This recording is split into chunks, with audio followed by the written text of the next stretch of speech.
Halo anak-anak, salam sejahtera dan salam sehat selalu. Bertemu lagi belajar biologi. Minggu lalu kita sudah membahas materi pembelahan sel pada bagian mitosis.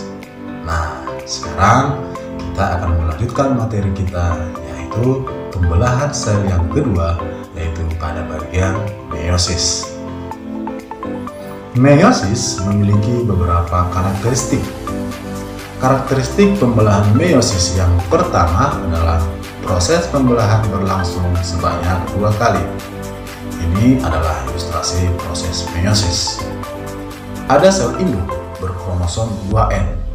Kemudian terjadi duplikasi atau penggandaan kromosom. Dilanjutkan dengan tahap meiosis 1. Menghasilkan 2 sel anakan yang bersifat haploid atau N.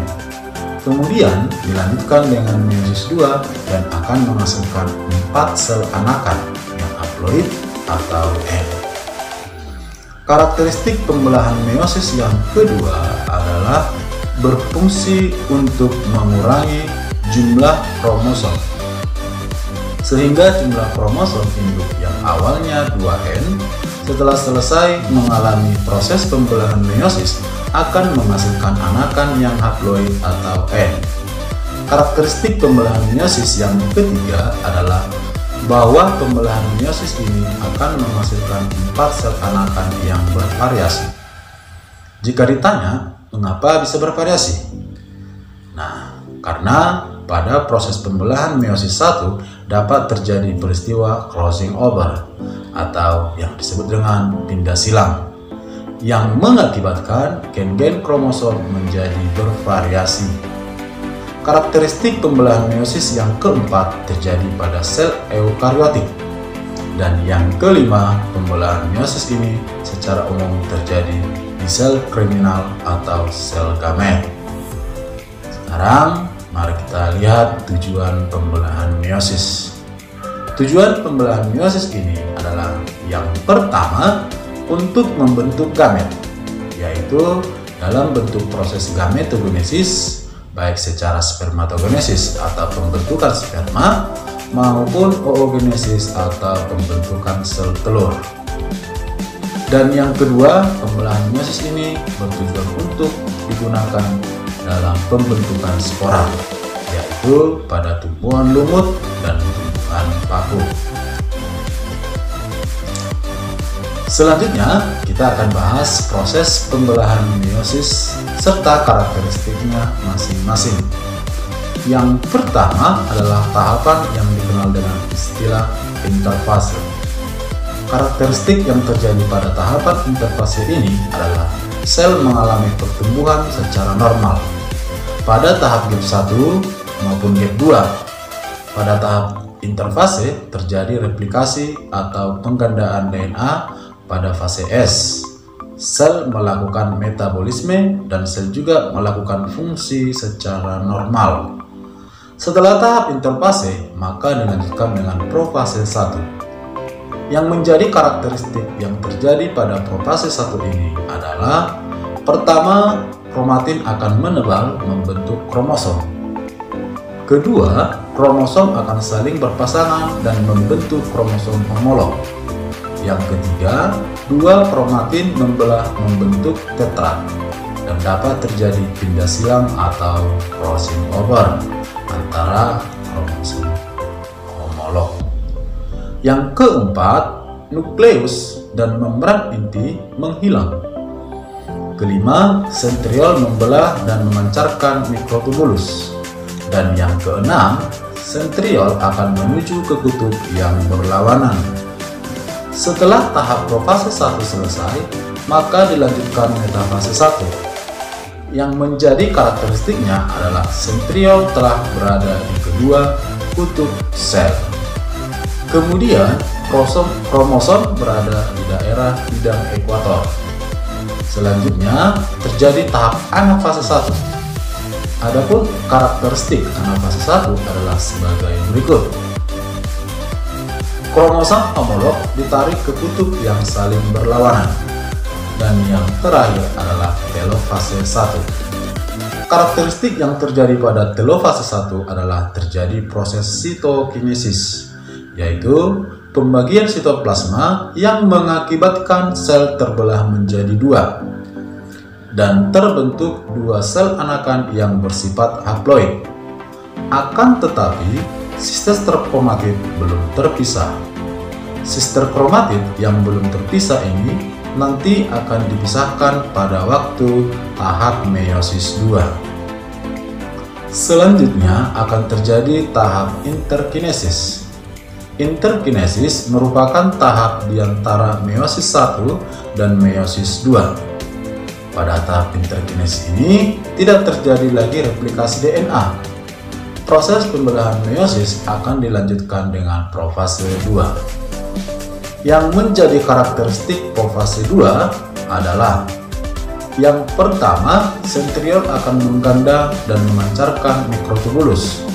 Kemudian mikrotubulus akan mengikat sister kromatid dan inti sel akan menghilang. Selanjutnya diikuti dengan tahap metafase 2, di mana karakteristiknya adalah sentriol berada di kutub sel dan sister kromatid di daerah ekuator. Tahap selanjutnya adalah anafase 2. Karakteristik pada anafase 2 adalah sister kromatid ditarik ke kutub yang saling berlawanan. Dan yang terakhir adalah tahap telofase 2, di mana karakteristiknya adalah mikrotubulus, kinetokor menghilang, kemudian nukleolus terbentuk lagi. Membran inti sel terbentuk kembali dan kromosom terurai menjadi benang-benang kromatin kembali, serta terbentuk 4 sel anakan yang masing-masing bersifat haploid. Aplikasi pembelahan mitosis dan meiosis diantaranya terjadi pada proses oogenesis dan spermatogenesis. Sekarang mari kita bedakan antara proses oogenesis dan spermatogenesis. Oogenesis adalah proses pembentukan sel telur yang terjadi di ovarium.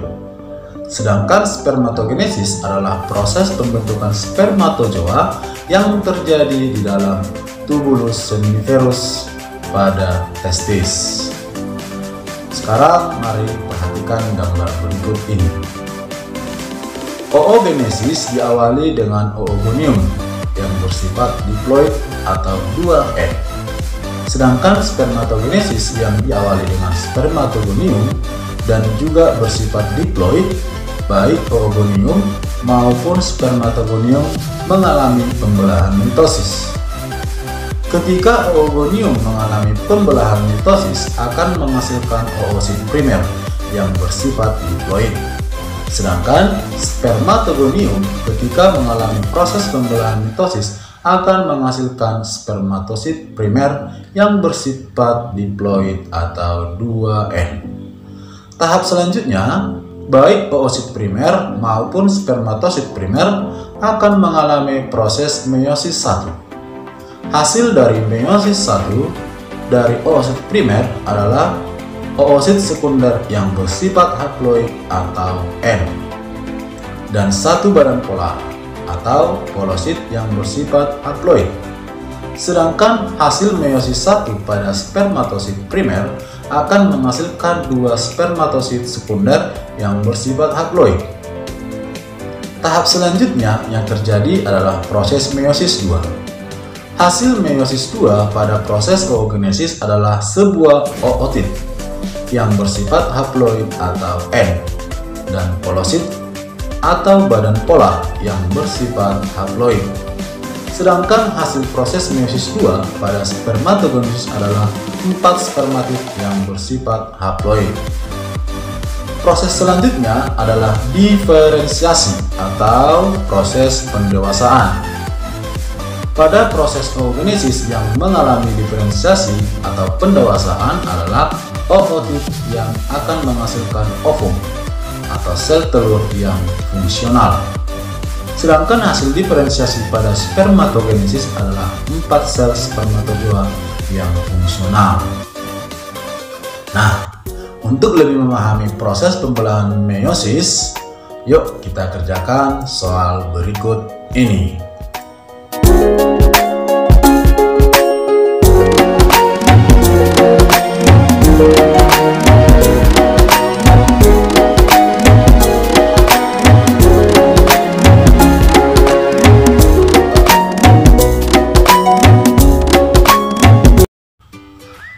Baiklah anak-anak, demikian pembahasan dari materi kita hari ini, yaitu materi dari pembelahan sel pada bagian meiosis.